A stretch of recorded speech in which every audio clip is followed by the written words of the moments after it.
ओ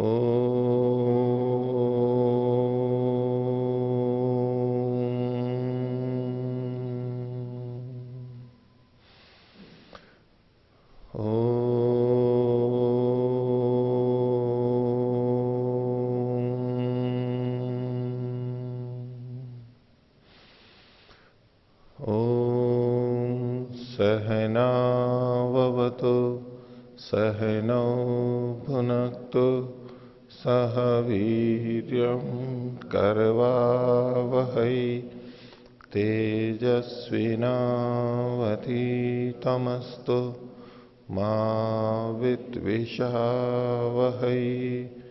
ओम शांति शांति शांति। वैशेषिक दर्शन की 70वीं कक्षा, वैशेषिक दर्शन के 10वें अध्याय का प्रथम आनिक चल रहा है और इसमें हमने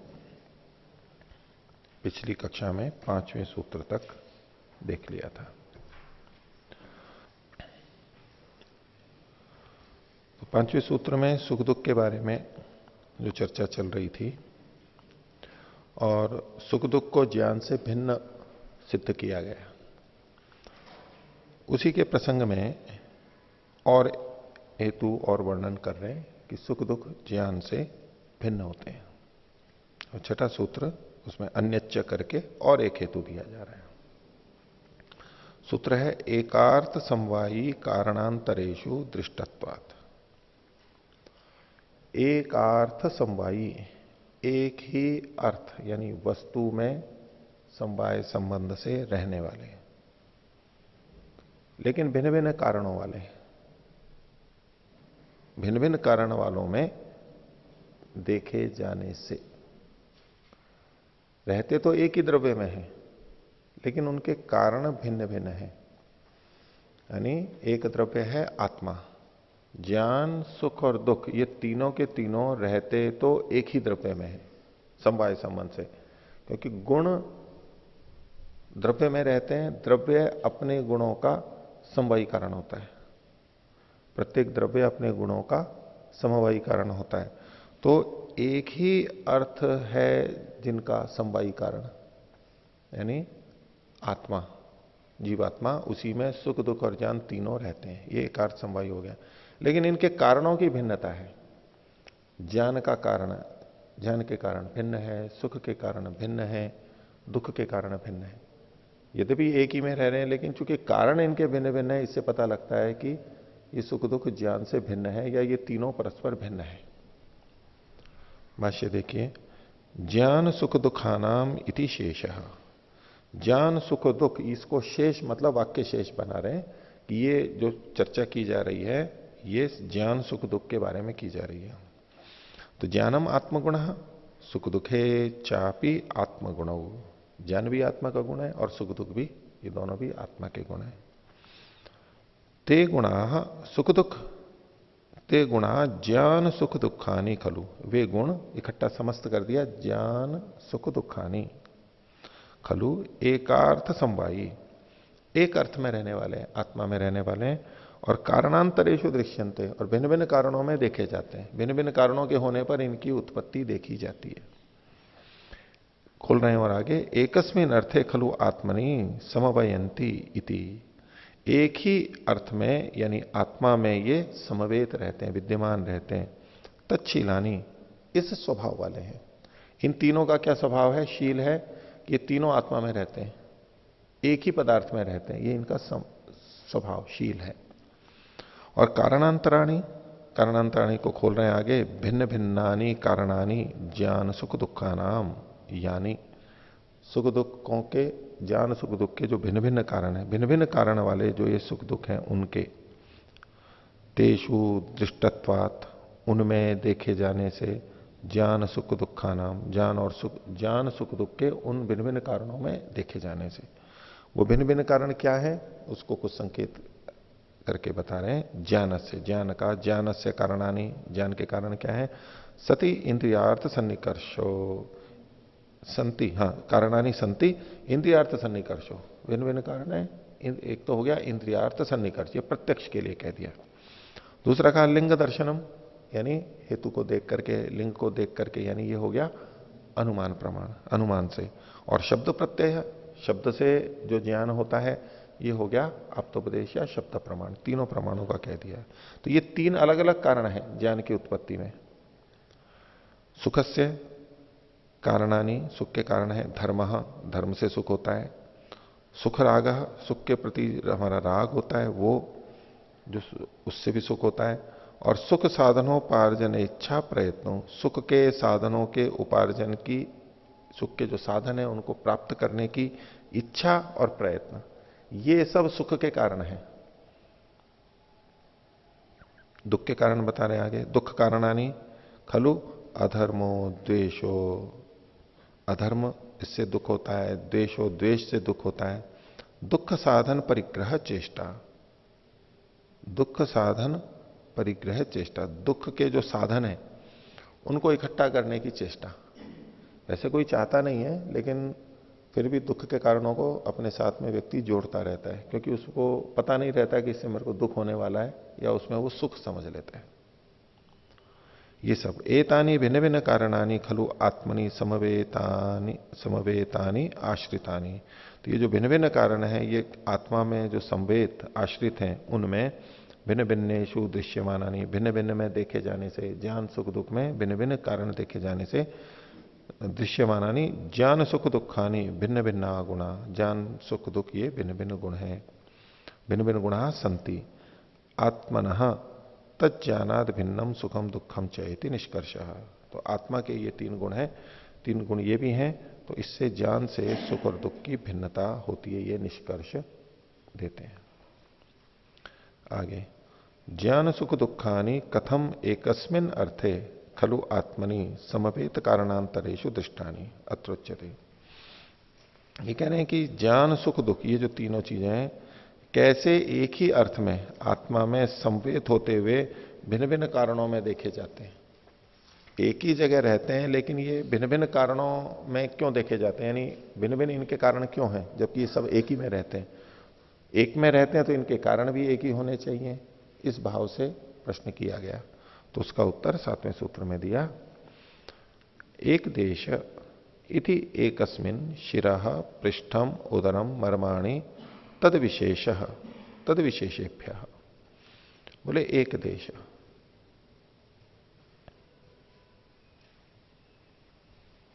यानी एक ही शरीर में। इति एकस्मिन, एकस्मिन मतलब तो एक शरीर के अंदर।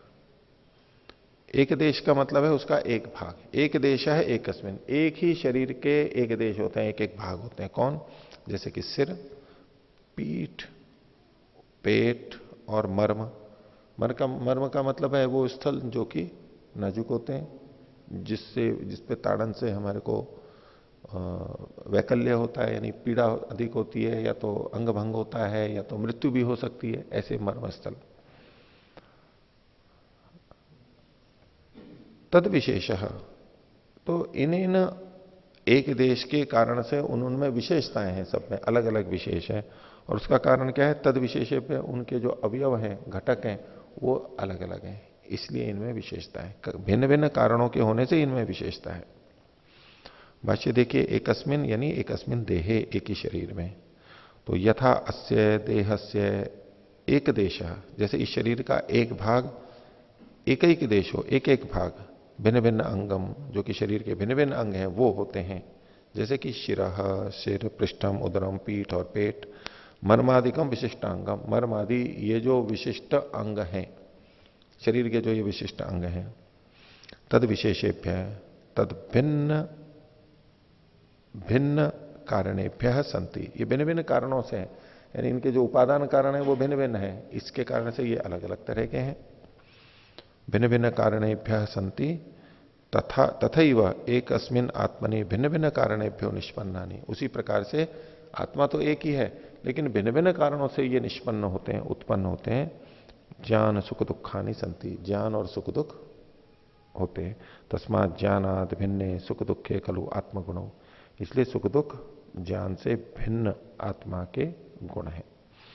अब देखिए ये इन तीनों को ये आत्मा का गुण भी कह रहे हैं खासतौर से सुख दुख के संदर्भ में, लेकिन वो निष्पन्न होना भी कह रहे हैं, ये उत्पन्न होते हैं।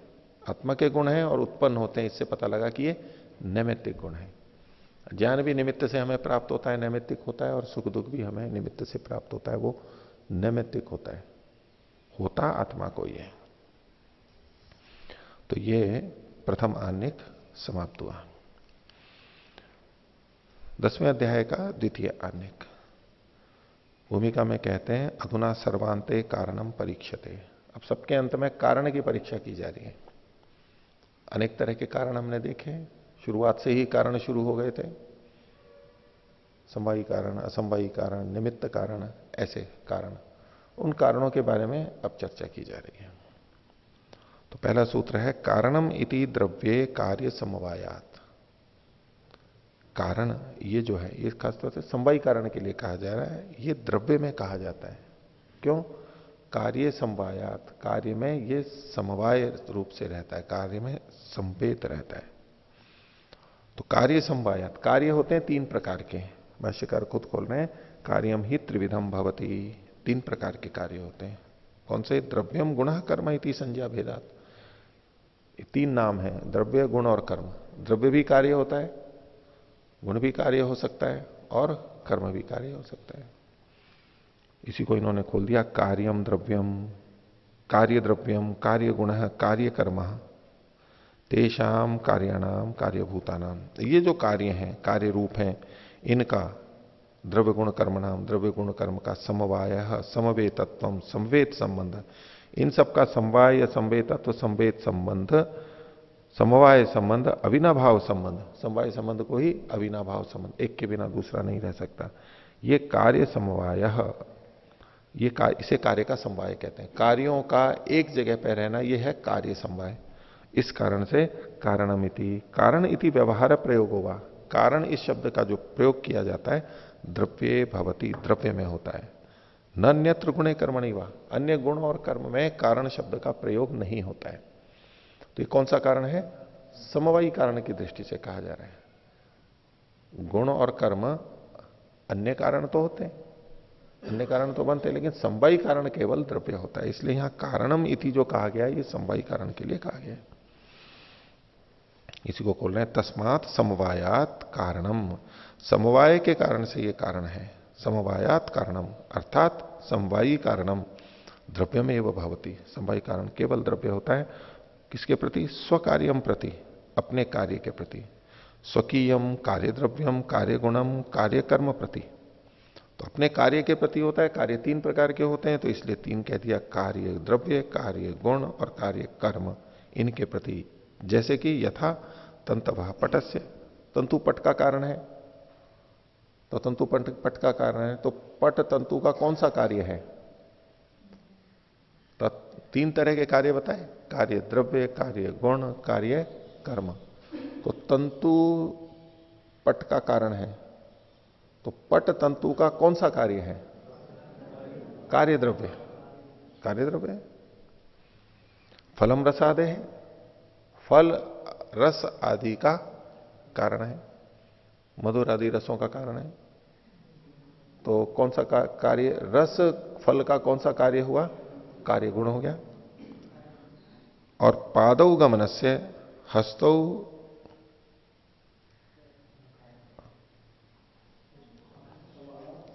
आदानस्य, हस्तौ आदानस्य, तो पैर चलने के और हाथ लेने के, मुसलम उत्क्षेपण से, और मुसल जो है वो उत्क्षेपण कर्म का, मुसलम कर लीजिए, ऊ को हटा दीजिए, इसका समवायी कारणम समवायी कारण होता है। तो हाथ पैर मुसल आदि, इनके अंदर जो जो क्रिया हो रही है, गमन आदान और उत्क्षेपण, इनके ये समवायी कारण होते हैं। ये हो गया कार्य कर्म। तो कार्य द्रव्य, कार्य गुण और कार्य कर्म, तो ये तीनों चूंकि समवेत रूप से द्रव्य में रहते हैं, इसलिए द्रव्य इनका समवायी कारण होता है, द्रव्य ही समवायी कारण होता है। दूसरा सूत्र तथा संयोगादवा, द्रव्य संयोग के कारण भी कारण बनता है, संयोग के हेतु से भी, संयोग के हेतु से भी कारण बनता है। कैसे? देखिए भाष्य में, संयोगाद वा द्रव्य कारणम इति वर्तते, अनुवर्तते, वर्तते अनुवर्तते, द्रव्य में कारण, ये जो पीछे से आ रहा है द्रव्य कारणम, ये अनुवृत्ति आ रही है इसकी। तो संयोग के कारण भी द्रव्य कारण होता है, संयोग के आधार पर भी। सूत्र में जो वा पढ़ा हुआ है, संयोगाद वा, उसके लिए कह रहे हैं वा का रहा है कारणांतर विधान से विधानाय चार थे, अन्य कारण को बताने के लिए च के अर्थ में वा पढ़ा गया है। पीछे एक हेतु दिया था, कारण दिया था, हेतु कार्य समवायात, उसके अतिरिक्त एक और हेतु दे रहे थे, यह है संयोगात। तो हेत्वंतर को बताने के लिए वा शब्द है और ये च के अर्थ में है, और के अर्थ में है। कार्य समवायात तु द्रव्य समवायी कारणमिति व्यवहार, कार्य समवाय के कारण तो द्रव्य में समवायी कारण ये व्यवहार होता है। तथा संयोगादपि द्रव्य कारणमिति व्यवहारो भवति, संयोग के कारण भी द्रव्य में कारण, ये इस शब्द का प्रयोग होता है। समवाय अभावात तत्खलु असमवायी कारणम, और समवाय का अभाव होने के कारण से ये कौन सा कारण है? असमवायी कारण। जो समवायी कारण नहीं है, तो समवायी कारण से भिन्न जितने भी कारण है वो सारे असमवायी कारण कहलाएंगे। अब यहां हम जिस तरह से समवायी कारण असमवायी कारण देखते आए हैं, तो पीछे हमने ये समझ रखा है कि द्रव्य कभी भी असमवायी कारण नहीं होता है, द्रव्य कभी भी असमवायी कारण नहीं होता है। समवायी कारण हमेशा द्रव्य ही होता है, द्रव्य समवायी कारण हो सकता है लेकिन द्रव्य असमवायी कारण नहीं होता है। लेकिन यहां जो इनकी व्याख्या है उसमें सब जगह इसको द्रव्य को असमवायी कारण कहते हुए कथन किया गया है। तो वहां असमवायी कारण का तात्पर्य समझना चाहिए निमित्त कारण। जो समवायी कारण नहीं है, तो जिसको असमवायी कारण कहते हैं वो भी असमवायी कारण है, और जो निमित्त कारण है वो भी चूंकि समवायी कारण नहीं है इसलिए वो भी निमित्त कारण, इसलिए वो भी असमवायी कारण है। असमवायी कारण का क्या मतलब है? जो समवायी कारण नहीं है। तो तीन कारण थे, एक समवायी, एक असमवायी और निमित्त। जो समवायी कारण से भिन्न कौन से बचे? दो, और दो में से कौन सा? एक असमवायी कारण भी और एक निमित्त कारण। तो निमित्त कारण भी तो समवायी कारण नहीं है। इस दृष्टि से इसकी संगति लगा सकते हैं कि असमवायी कारण का मतलब निमित्त कारण। तो समवाया भावात, समवाय का अभाव होने से तत्खलु असमवायी कारणम, यह समवायी कारण होता है। जैसे कि यथा घटम प्रति चक्र से हस्तस्य वा संयोगात खलु चक्रम हस्तो असमवायी कारणम। घड़े के प्रति चाक का और हाथ, चाक और हाथ कौन से कारण है? घड़ा बन रहा है तो नीचे का पत्थर जो चाक होता है और हाथ या डंडा, ये कौन से कारण बनेंगे? तो इन्होंने कहा कि घटम प्रति चक्र से हस्त सेवा संयोगा, तो उसका संयोग होता है घड़े के साथ, तो वो जो चक्र है और हस्त है वो असमवायी कारण होता है। ना असमवायी कारण का मतलब निमित्त कारण होता है।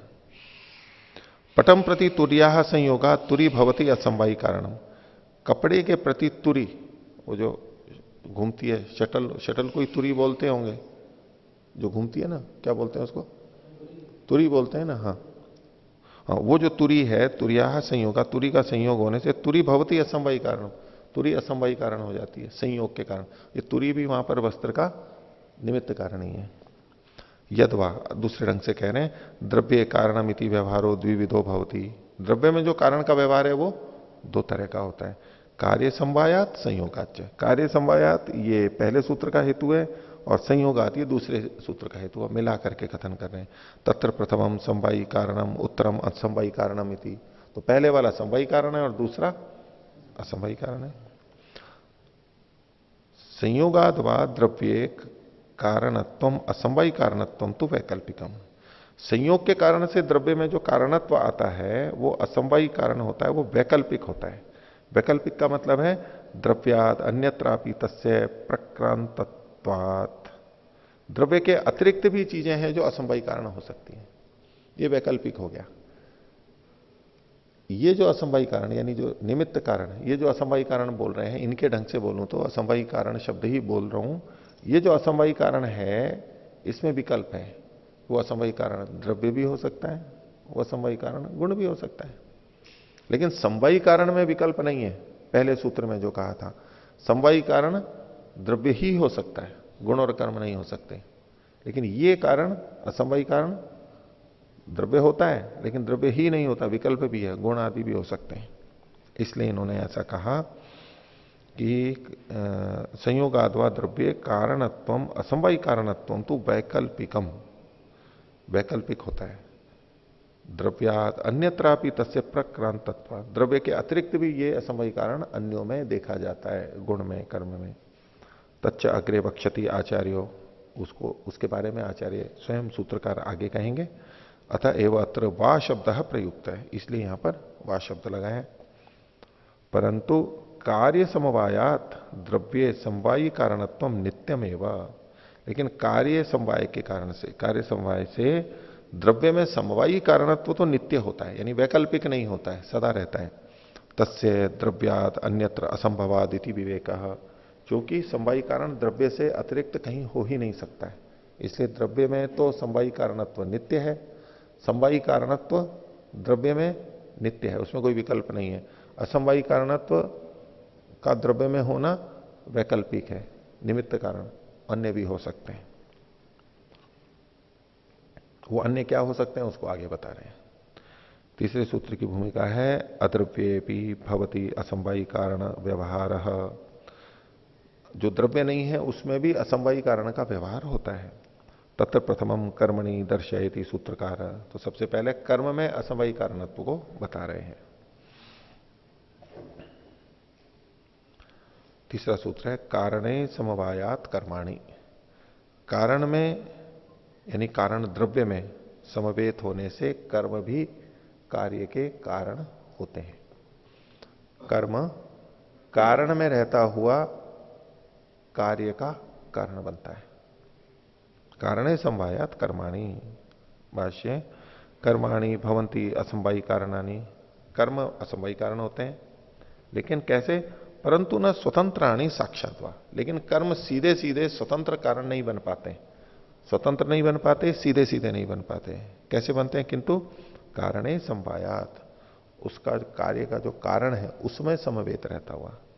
वस्तुतः संयोग विभाग वेगानाम कार्याणाम कार्य गुणानाम कारणानि कर्माणि। अब समझाने के लिए पहले कह रहे हैं कि कर्म के कार्य क्या क्या होते हैं। कर्म भी कारण होता है, तो कर्म संयोग विभाग और वेग का कारण होता है, ये पहले आ चुका है। तो उसके लिए कह रहे हैं कि संयोग विभाग वेग, वेगानाम कार्याणाम, ये जो तीन है जो कि कर्म के कार्य हैं, कार्याणाम, कार्याणाम को आगे खोल दिया कार्य गुणानाम, क्योंकि संयोग विभाग और वेग तीनों गुण हैं, तो ये कार्य गुणानाम कह दिया। उसके कारणानि कर्माणि, इसके कारण कर्म होते हैं। आगे संयोग विभाग वेगाश्च कारणे द्रव्य समवयंती, और ये जो तीनों हैं संयोग विभाग वेग, ये रहते कहां पर हैं? ये कारण द्रव्य में रहते हैं। इनका अपना, जिनमें संयोग हुआ है उनमें, जिनमें विभाग हुआ है उनमें, जिनमें वेग है उसमें। तो संयोग विभाग और वेग अपने अपने कारण द्रव्य में समवेत रूप से रहते हैं। तत्रैव कारणे द्रव्ये कर्माणि अपि समवयंती, जिस कारण में ये संयोग विभाग और वेग थे, कर्म भी उन्हीं में रहता है। तो तत्रैव कारणे द्रव्ये कर्माणि अपि समवयंती, जैसे कि संयोग हो रहा है मान लो दो हाथों का, तो संयोग का समवायी कारण कौन है? ये हाथ है। और कर्म कहां रह रहा है? कर्म भी इन्हीं में ही रह रहा है, जिनके बीच में संयोग हुआ, जिनके बीच में विभाग हुआ, जिसमें वेग है। तो संयोग विभाग और वेग का जो कारण है यानी उपादान कारण है, उसी में कर्म भी रहता है। इसलिए कहा कारणे समवायात कर्माणि, कारण में समवेत होते हुए कर्म कारण बनता है। अगर कर्म समवायी कारण में, संयोग विभाग वेग के समवायी कारण में न रहे, तो संयोग विभाग वेग को उत्पन्न भी नहीं कर सकता है, वो साथ ही साथ में रहता है। ये इस तरह का कारण है। तो इसलिए इन्होंने कहा तत्र कारणे द्रव्य कर्मणाम समवायात, कारण द्रव्य में कर्मों के समवाय से, समवाय संबंधे न वर्तमानत्वात्, समवाय संबंध से विद्यमान रहने से कर्माणि खल्वपि परंपराया भवंती असमवायी कारणानि, ये कर्म भी परंपरा से कारण बनते हैं, असमवायी कारण। परंपरा से कैसे? कर्म कारण में रहते हुए संयोग विभाग वेग के कारण बनते हैं। संयोग विभाग वेग का कारण, समवायी कारण है द्रव्य, उस द्रव्य में कर्म रहता है। तो कारण में कार्य गुण के, अर्थात संयोग विभाग वेग के कारण, उपादान कारण में रहता हुआ कर्म संयोग विभाग वेग का कारण बनता है। इसलिए ये भी असमवायी कारण होते हैं। परंपरा से हैं, सीधे सीधे नहीं बनते हैं। समवायी कारणम तो तंतु प्रभृतिकम द्रव्यम एवं तत्कार्य द्रव्य से पटाधिक तथा संयोगादि गुणानाम कर्मणाम चापी। जो समवायी कारण होता है वो, जो कि तंतु प्रवृत्ति, धागे आदि जो हैं, वो द्रव्य होते हुए अपने कार्य द्रव्य के, यानी कपड़े का, तथा संयोग आदि गुणों के और कर्म के भी कारण हो जाते हैं। तीनों के वो कारण हो जाते हैं, वो सीधे सीधे हो जाते हैं। आगे चौथा सूत्र, अथ गुणे असमवायी कारण व्यवहारम दर्शयति। गुण में भी असमवायी कारण होता है, यानी गुण समवायी कारण नहीं हो सकते। वो कैसे होता है उसको सूत्र में बताया, चौथे सूत्र में, तथा रूपे कारणिकार्थ समवायात। उसी प्रकार से रूप में, रूप का मतलब रूप आदि में, तो रूप रस गंध आदि अन्य गुणों को भी ग्रहण कर देंगे यहां पर। कारणिकार्थ समवायात, कारण रूपी एक अर्थ में समवाय से रहने के कारण, एक अर्थ में रहने के कारण से। रूप गुण रूप का कारण बनता है, पट के रूप का कारण। पट का रूप हो गया कार्य रूप, कार्य गुण। और इस रूप का कारण कौन है? तंतुगत रूप, तंतुगत रूप। तो पट का रूप गुण, पट के रूप गुण का समवायी कारण पट, और उस पट का भी कारण तंतु, उस तंतु में रहता हुआ रूप गुण कपड़े के रूप गुण का कारण बनता है। तो एक ही कारण के कारण में एक ही उसमें रहता हुआ, कारण ही का अर्थ समवायात, उसमें एक साथ रहता हुआ ये जो रूपादि गुण है ये भी कारण बनता है, और ये असमवायी कारण कहलाता है। तो गुण गुण का असमवायी कारण बन रहा है, गुण गुण का असमवायी। पटगत रूप का असमवायी कारण तंतुगत रूप है। तो तथा रूपे, सूत्र में जो रूपे शब्द कहा उसको इन्होंने खोल दिया रूपादो, रूप आदि में। रूप उपलक्षण के लिए लिया। कौन कौन है रूपादि? तो रूप रस स्पर्शेशु, रूप रस स्पर्श इनमें खलु असमवायी कारण व्यवहारो अस्ति, इनमें भी असमवायी कारण का व्यवहार होता है, इनको असमवायी कारण कहते हैं। रूपादिकम असमवायी कारणम भवती, रूपादि जो हैं ये असमवायी कारण होते हैं। किनके? कार्य रूपादि कस्य, जो उनके जो कार्य गुण होते हैं, कार्य रूप, कार्य रस, कार्य स्पर्श, उनके ये कारण होते हैं। यतो यद अवयवी द्रव्यम कार्यम, क्योंकि वहां पर जो अवयवी द्रव्य कार्य है, अवयवी द्रव्य का मतलब, कार्य का मतलब हुआ कपड़ा, जो अवयवी द्रव्य कार्य है यानी कपड़ा, तस्य अवयविनो द्रव्य से कारणम, उस अवयवी द्रव्य का यानी कपड़े का जो कारण है कौन? अवयव द्रव्यम, अवयव द्रव्य, अवयव द्रव्य मतलब तंतु। एको अर्थ, वही जो एक द्रव्य हो गया, एक वस्तु हो गई। समानाधिकरणम, ये भी उसी का अधिकरण है, उसी का कारण है, आधार है उसका। किस किस का? तो रूपादिकस्य अवयवी द्रव्यस्य च, तंतु कार्य द्रव्य पट का भी कारण है, और तंतु अपने रूप गुण का भी कारण है, दोनों का समवायी कारण है।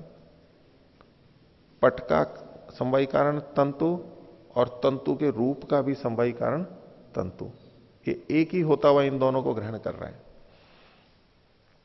तो इसलिए इनका समान अधिकरण है। रूपादिकस्य अवयवी द्रव्यस्य च, अवयवी द्रव्य कपड़ा, और रूप आदि तंतु का रूप, ये दोनों उस तंतु में रहते हैं।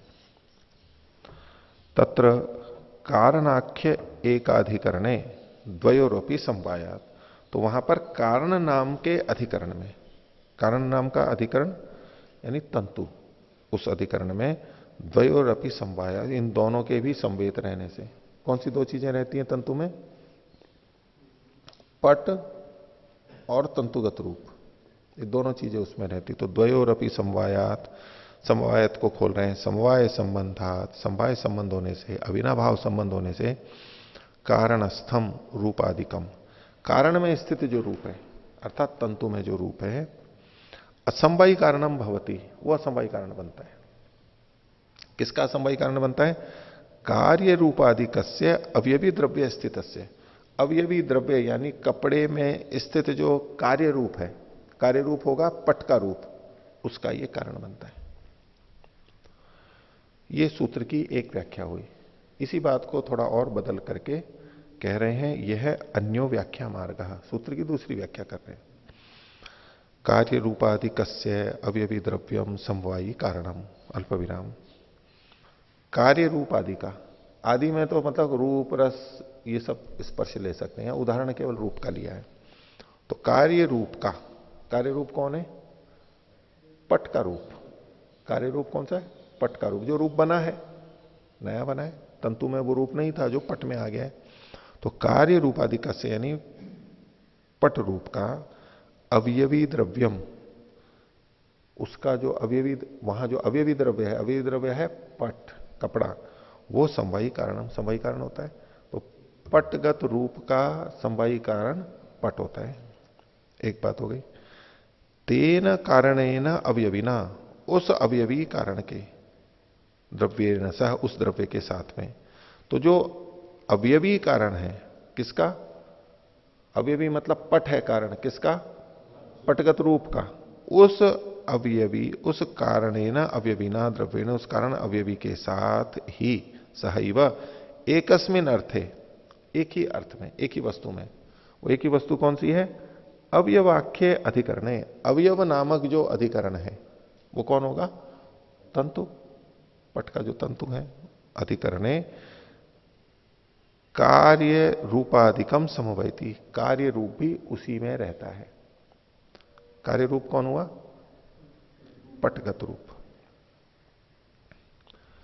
यथा अवयवी द्रव्यम समवैती, जैसे अवयवी द्रव्य यानी पट तंतु में रहता है, आश्रित रहता है, तथा उसी प्रकार से अवयवी रूपाधिकम अपि, अवयवी यानी पट का रूप भी, कपड़े का रूप भी, समवैती, वो भी उसी तंतु में रहता है। ये तो अवयवी द्रव्य से कारणम अवयव द्रव्यम, क्योंकि अवयवी द्रव्य का कारण, उपादान कारण अवयव होते हैं, उसके अवयव यानी तंतु। अवयव द्रव्यम एव अवयवी रूपस्य कारणम अवयव रूपम अस्ति। फिर से देखिए, यह तो अवयवी द्रव्य से कारणम, अवयवी द्रव्य का कारण अवयव द्रव्यम, यहां पर विराम ले सकते हैं। एवं अवयवी रूपस्य कारणम, अवयवी रूप का कारण यानी पट के रूप का कारण अवयव रूपम, अवयवी पट का कारण अवयव, अवयवी रूप का कारण अवयव का रूप, अवयव रूपम अस्ति। तच्च अवयव रूपाधिकम अवयवे समवैती, ये जो अवयव का रूप है, अवयव के रूप आदि हैं, ये अवयव में संवेद रूप से रहते हैं। अवयवे वर्तमानम सदैव रूपाधिको गुणों अवयवीनी वर्तते, अवयव में रहता हुआ रूप ही, रूप आदि जो गुण है ये अवयवी में रहते हैं। अर्थात अवयवी पट में जो रूप आया है वो कब आ सकता है? जब तंतु जो अवयव है, तंतु अवयव में रहता हुआ गुण यानी रूप गुण अवयवी रूप को उत्पन्न करता है, तभी रह पाता है। अवयवी में जो रूप है वो तभी हो सकता है जब तंतु में रूप हो। फिर से देखिए इसको, अवयवे वर्तमानम सदैव रूपादि को, अवयव में रहता हुआ रूप आदि ही गुण अवयवी में रह पाता है। यदि अवयव में रूप गुण नहीं हो, न रह पा रहा हो, तो अवयवी में भी रूप गुण नहीं रह पाएगा।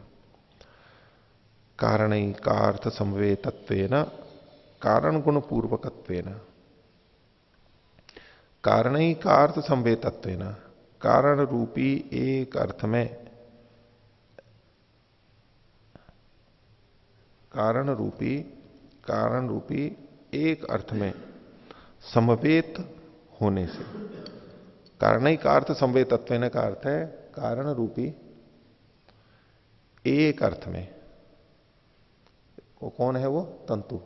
तंतु एक कारण है, कारण रूपी, और वो एक ही अर्थ है, दोनों का समान है, समानाधिकरण। तो कारण रूपी एक अर्थ में संवेत रहने से कारण गुण पूर्वकत्वेन, कारण गुण पूर्वक होने से कार्य गुण प्रादुर्भावात, कारण गुण पूर्वक ही कार्य के गुण उत्पन्न होने के कारण से, इस हेतु से रूपादि को गुणों असमवायी कारणम, तंतुगत रूपादि गुण वस्त्रगत रूपादि का असमवायी कारण होता है।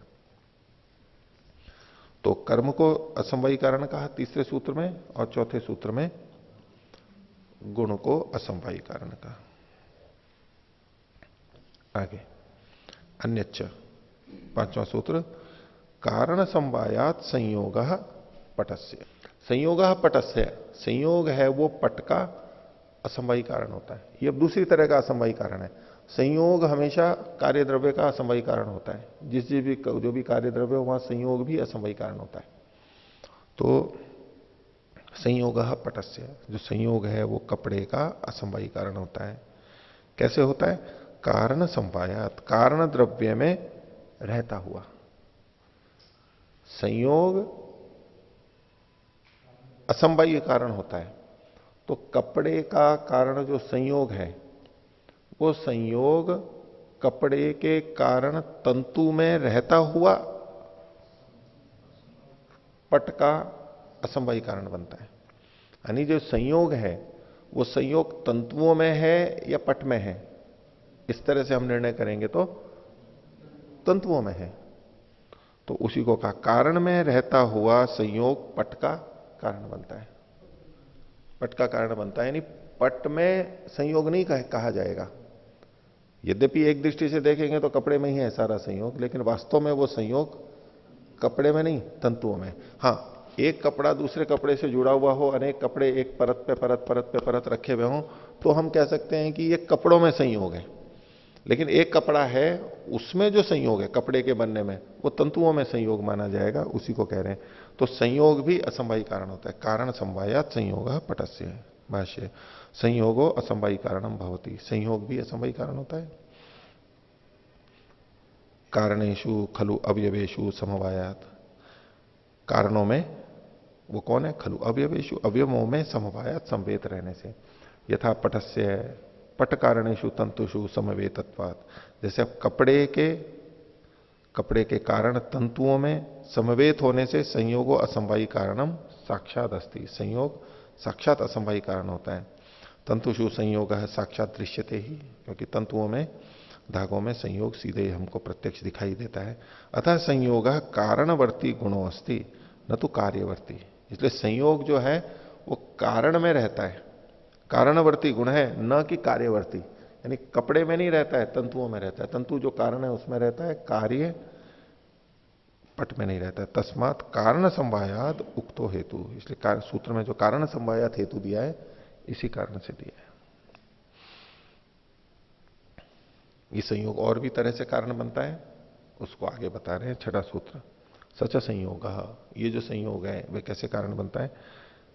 कारण कारण समवायाच, कारण के कारण में संवेत रहता हुआ भी ये कारण बन जाता है।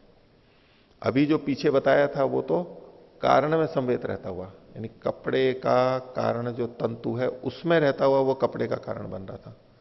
अब कारण के कारण में रहता हुआ संयोग कारण बनता है, उसको भी असमवायी कारण कहते हैं। भाष्य देखिए, क्वचित संयोग कारण से कारण संवेतत्वादपि भवति असमवायी कारणम, कभी कभी कारण के कारण में रहता हुआ भी संयोग असमवायी कारण बनता है। यथा उदाहरण दिया, तूल पिंडे तूल राशौवा, तूल मतलब तो रुई, रुई का पिंड है कोई बड़ा सा हो, या तुल उसकी राशि हो, ढेर हो।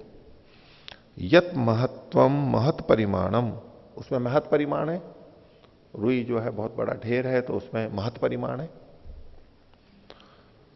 तस्य कारणम समवायी कारणम, वो जो महत परिमाण है उसका समवायी कारण कौन है? रुई का वो राशि या तो ढेर। तो महत परिमाणम तस्य कारणम समवायी कारणम तूल पिंड तूल राशिर्वा, रुई का ढेर, रुई की राशि उसका महत परिमाण का समवायी कारण है। एक बात। अब तूल पिंड से तूल राशि कारण से कारणम, ये जो तूल का पिंड है, तूल की राशि है जो कि कारण है किसका? महत परिमाण का कारण है। उस कारण का जो कारण है, यानी उसका जो समवायी कारण है, वो कौन है? तूलावयवा, रुई के रेशे, उसके टुकड़े। कारणस्य कारणम समवायी कारणम तूलावयवा तूलांशवः, तूल के छोटे छोटे अंश। यहां अल्प विराम लगा लीजिए। तो कारण का कारण कैसे पहुंचे? महत परिमाण का समवायी कारण तूल राशि, और तूल राशि का समवायी कारण तूलांश, उसके टुकड़े छोटे छोटे। तो तूलावयवा तूलांशवः तेषु कारणभूतेषु, उन कारणभूतों में, किन में? तूलावयवेषु, उन छोटे छोटे रेशों में, रुई के रेशों में। समवेत, समवेत है, विद्यमान है। तेषाम शिथिल संयोग, उनका ढीला ढीला संयोग है वहां पर। ये जो राशि है बड़ी, ये महत परिमाण की क्यों दिख रही है इतनी बड़ी? उसका कारण क्या है? कि भाई इसके जो रेशे हैं, इनमें जो संयोग है वो शिथिल है, ढीला ढीला है।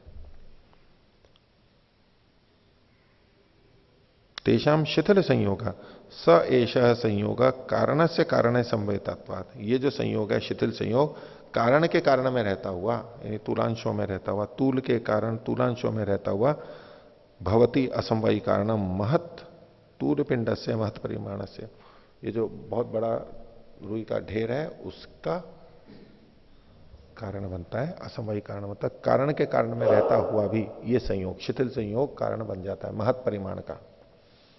रुई को आपने देखा होगा, वैसे तो जो पिंदारे पींद देते हैं उसके बाद में एकदम हल्की हो जाती है, और दीपावली पे जो मिलती है बत्तियां बनाने के लिए, वो एकदम नरम नरम मिलती है।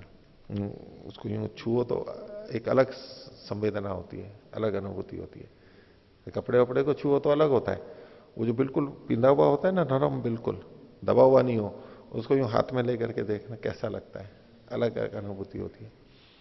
और एक इनकी आपने गट्ठर देखे होंगे, बड़े बड़े चौकोर आयताकार बना देते हैं, और लोहे की पट्टियों से बंधे हुए रहते हैं, वो उसको दबा दबा करके वो बिल्कुल इतने ठोस हो जाते हैं, बहुत ज्यादा, जो इधर उधर लाते ले जाते हैं तो उसको ऐसा करके करते हैं।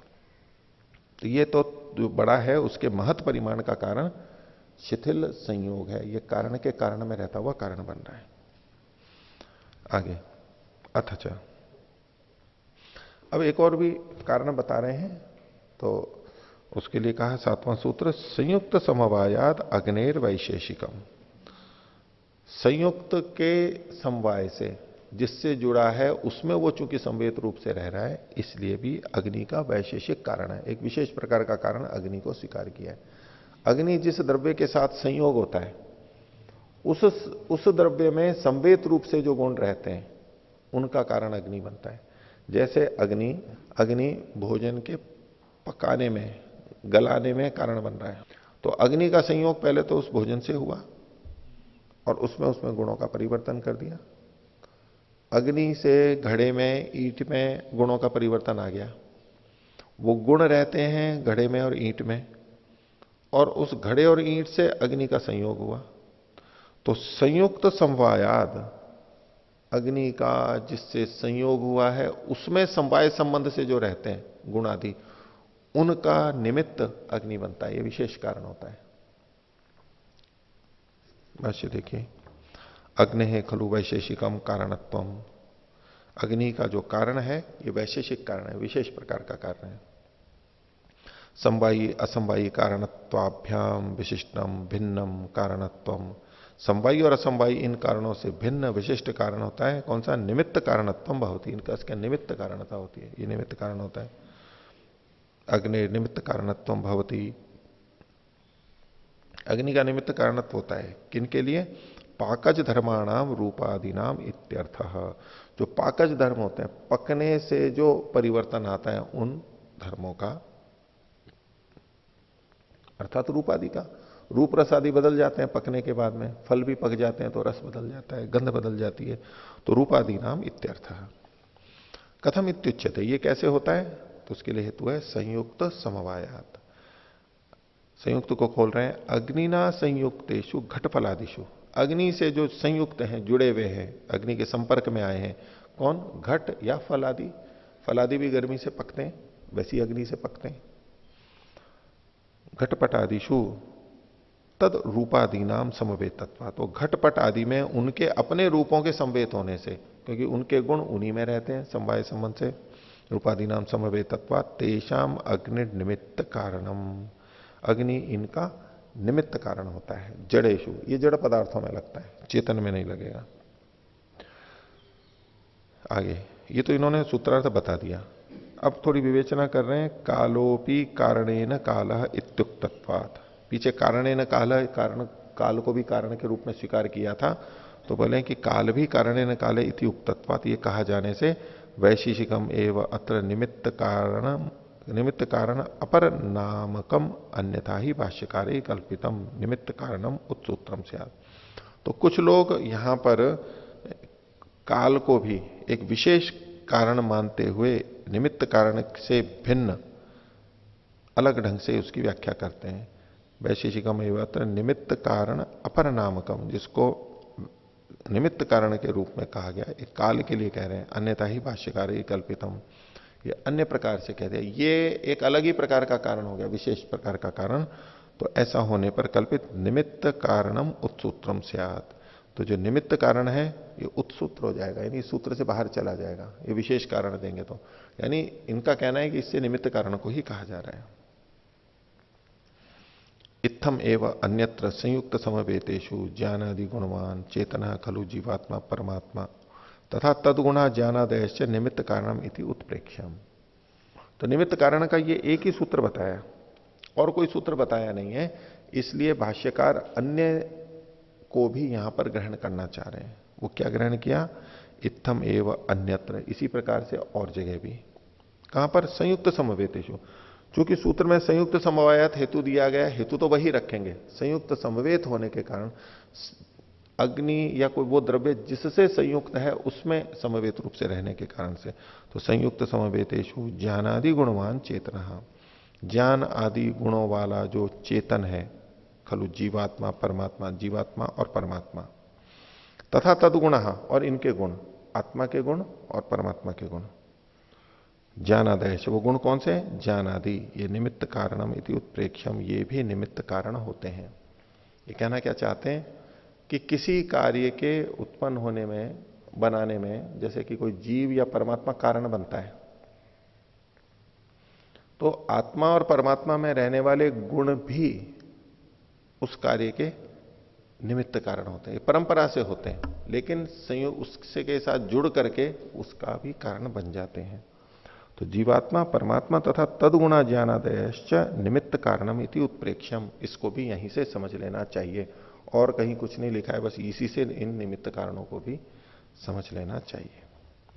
तो इस प्रकार से इन्होंने अपना विषय समाप्त कर दिया और बस उपसंहार के रूप में बोल रहे हैं। अधुना शास्त्रांते सूत्रद्वयेन शास्त्र से उपसंहार क्रिय थे, दो सूत्रों से शास्त्र का उपसंहार किया जा रहा है फिर से। तो विशेष बात क्या कही? 8वां सूत्र है दृष्टानाम दृष्ट प्रयोजनानाम दृष्टाभावे प्रयोगो अभ्युदया है। पहले आ चुका है ये सूत्र, 6.2.1 में आ चुका है, लेकिन ये इनका सार रूप दोबारा दे रहे हैं, थोड़ा सा अंतर है। तो दृष्टानाम दृष्ट प्रयोजनानाम, जो दृष्ट है और जिनके प्रयोजन दृष्ट हैं, फल हमारे को कर्मों के फल जिनके दिखाई दे रहे हैं, उनके दृष्टा भावे, यदि उनका फल हमें दिखाई नहीं दे रहा हो, दृष्ट का अभाव हो, तो प्रयोगो अभ्युदयाय, ये जो प्रयोग होता है वो करना है ये अभ्युदय के लिए, अभिमुखीभूत भविष्य में होने वाले फल के लिए होता है, अभी भले ही ना कहा गया हो। भाष्य अथा तो धर्मम व्याख्यास्याम, ये प्रारंभ में कहा था, इति धर्म व्याख्यान प्रतिज्ञा, धर्म के व्याख्यान की इन्होंने प्रतिज्ञा की थी। व्याख्यातश्च असौ तत्व ज्ञानाख्यो विशिष्ट धर्म, और तत्व ज्ञान रूपी विशिष्ट धर्म की व्याख्या भी कर दी इन्होंने। अथा तो धर्मम व्याख्या से हम धर्म की व्याख्या करेंगे तो कौन सा धर्म था ये?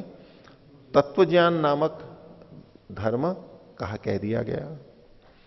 ये तो अभ्युदय निश्चय सिद्धि सधर्म इति धर्मात् साध्यम प्रयोजनम द्विविधम अभ्युदय निश्रेयश्च। और जिससे अभ्युदय और निश्रेयस होता है उसे धर्म कहते हैं। तो धर्म के ज्ञान से दोनों प्रयोजन सिद्ध होते हैं, अभ्युदय भी और निश्रेयस भी। तत्र दृष्टानाम कर्मणाम, इनमें से जो दृष्ट कर्म है उनका दृष्ट फलवताम, जो दृष्ट फल वाले हैं, दृष्ट उनके दृष्ट प्रयोजनाभावे, दृष्ट प्रयोजन का यदि अभाव हो, दृष्ट प्रयोजन दिखाई नहीं दे रहा हो, दृष्ट फलाभावे, दृष्ट फल का अभाव होने पर प्रयोग, उसका प्रयोग, प्रयोग को आगे खोल दिया प्रयोजनम, प्रयोजन, उसी को आगे खोल दिया फलम, प्रयोग प्रयोजनम फलम, जो फल है वो अभ्युदय है, अभ्युदय के लिए होता है। अभिमुखी भूतस्य उदयाय उत्कल, अवयव अभिमुखी भूताय उदयाय उत्कर्षाय यह जन्मनी पर जन्मनी वा भवती। तो अभी अगर कर्म का फल नहीं मिल रहा है हमारे को, यद्यपि कर्म दृष्ट फल वाले होते हैं, लेकिन यदि अभी किसी कारण से फल नहीं मिल रहा है तो वो फल अभिमुखी भूत होगा, अभिमुखी भूताय उदयाय, भविष्य में जो हमारा उदय होगा यानी बढ़ोत्तरी होगी, उसी को कहा उत्कर्ष है, उत्कर्ष के लिए, बढ़ने के लिए, चाहे यह जन्मनी पर जन्मनी हुआ, चाहे इस जन्म में हो चाहे दूसरे जन्म में हो, वो चलता रहेगा। भवती न ही अत्र फले अविश्वास कार्य, फल के विषय में कभी भी अविश्वास नहीं करना चाहिए। यानी शास्त्र में जो कर्म करने को कहा गया है उसको करेंगे तो उसका फल अवश्य आएगा, यहां दिखे या ना दिखे, इतना विश्वास करके हमें चलते चले जाना है।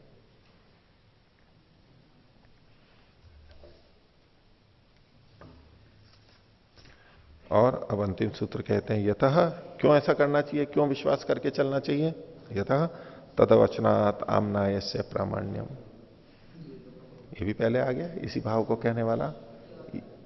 इति, इति तो इसके समाप्ति का सूचक है, ये ग्रंथ समाप्त हो रहा है इसलिए अंत में इति, इति माने समाप्ति, बस इतना। इति आजकल अंग्रेजी में भी बोलते हैं ना, दैट्स इट, बस खत्म, इसे और कुछ नहीं, अब मेरे को और बात नहीं करो, बस खत्म हो गया और कुछ नहीं, दैट्स इट। इट मतलब इति, इति तो ही और क्या है, खत्म, खलास, समाप्त कर दिया, दैट्स इट, और कुछ नहीं। तो तदवचनात् आम्नायस्य प्रामाण्यम, उसका वचन होने से, किसका वचन होने से, धर्म प्रवचन का वचन होने से, धर्म के बारे में बताने से, आम्नायस्य प्रामाण्यम, इस आम्नाय का प्रामाण्य है, क्योंकि ये धर्म के बारे में ही बताता है, उचित के बारे में ही कहता है। भाष्य देखिए, अत्र शास्त्रे यद आत्मादि द्रव्याणाम तदगुण कर्मणाम, यहां जो इस शास्त्र में आत्मादि द्रव्यों का, आत्मादि सभी द्रव्य आ गए, तदगुण कर्मणाम और उनके गुण और कर्मों का, वैशेषिक धर्माणाम इन विशेष धर्मों का, इसी को खोल दिया विशिष्ट धर्म पद वाच्यानाम, विशिष्ट धर्म इस पद से जिनको कहा जा रहा है उनका, अर्थात तत्व ज्ञानानाम व्याख्यानम कृतम, तत्व ज्ञान का व्याख्यान कर दिया गया है। तत्र अविश्वासेन न भवितव्यम, उसके बारे में अविश्वास नहीं करना चाहिए, विश्वास कर लो। इनको भी अविश्वास था इस बात का कि पढ़ने वालों में विश्वास नहीं होगा, पढ़ने वालों को पूरा विश्वास होगा, इसमें उनको अविश्वास था, इसलिए उन्होंने कहा कि तुमको विश्वास करना चाहिए, इस पे विश्वास करके चलो।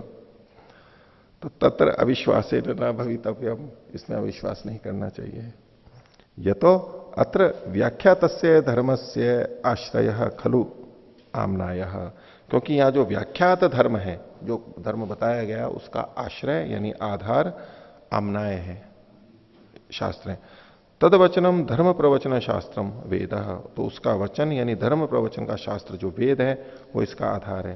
तस्मात् धर्म प्रवचन शास्त्र, धर्म के प्रवचन का शास्त्र होने से धर्म प्रवचन शास्त्रत्वात्, उसी को हेतु के रूप में प्रस्तुत कर दिया आगे, आम्नायस्य, आम्नाय का अर्थात तस्य वेदस्य, उस वेद का प्रामाण्यम इति, प्रामाण्य है।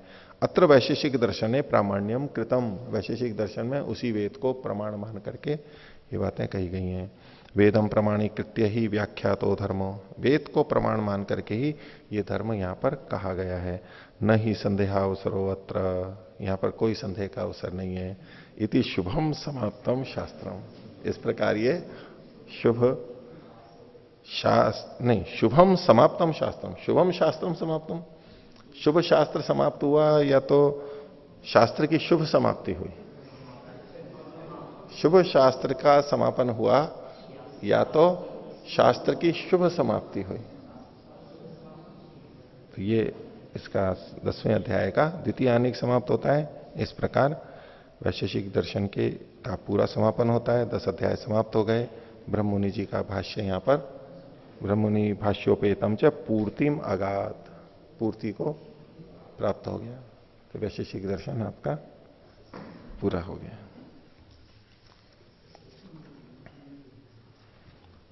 तो इन्होंने हमारे दिमाग को खूब हिलाया कई तरह से, इधर उधर, ऐसे वैसे। कार्य क्या है, कारण क्या है, गुण क्या है, द्रव्य क्या है, कर्म क्या है, लेकिन घुमाया जो हमारे को दिखाई देता है, हमारे जो परिचय में आते हैं, उन चीजों को लेकर के इन्होंने कहा। थोड़ी थोड़ी इसमें आध्यात्मिक बातें भी आई बीच में, मुक्ति की बात आई, सुख दुख की बात आई, और प्रमाणों की बात आई, दान की बात आई, कैसे लेना देना व्यवहार, वो भी महत्वपूर्ण, वो भी बुद्धिपूर्वक वाक्य कृति वेद में है इसको समझाने के लिए। ये जो सारे उदाहरण दिए गए वाक्य बुद्धिपूर्वक वाक्य कृतिर वेद है, इसको समझाने के लिए ये सारी बातें कही गई हैं। तो व्यवहार की बातें भी इस बहाने हमारे को कुछ सीखने को मिली। तो वैशेषिक दर्शन को हम यहीं समाप्त करते हैं। ओम शांति।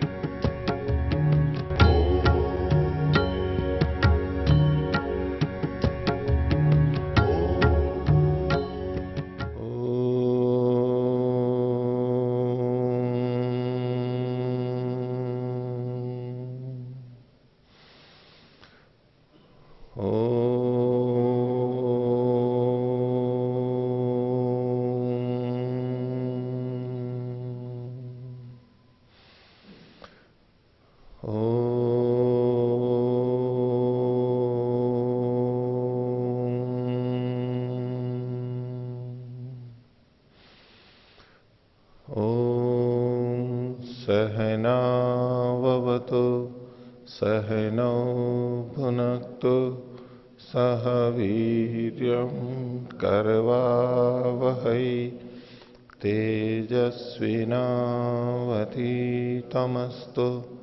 मा विद्विषावहै।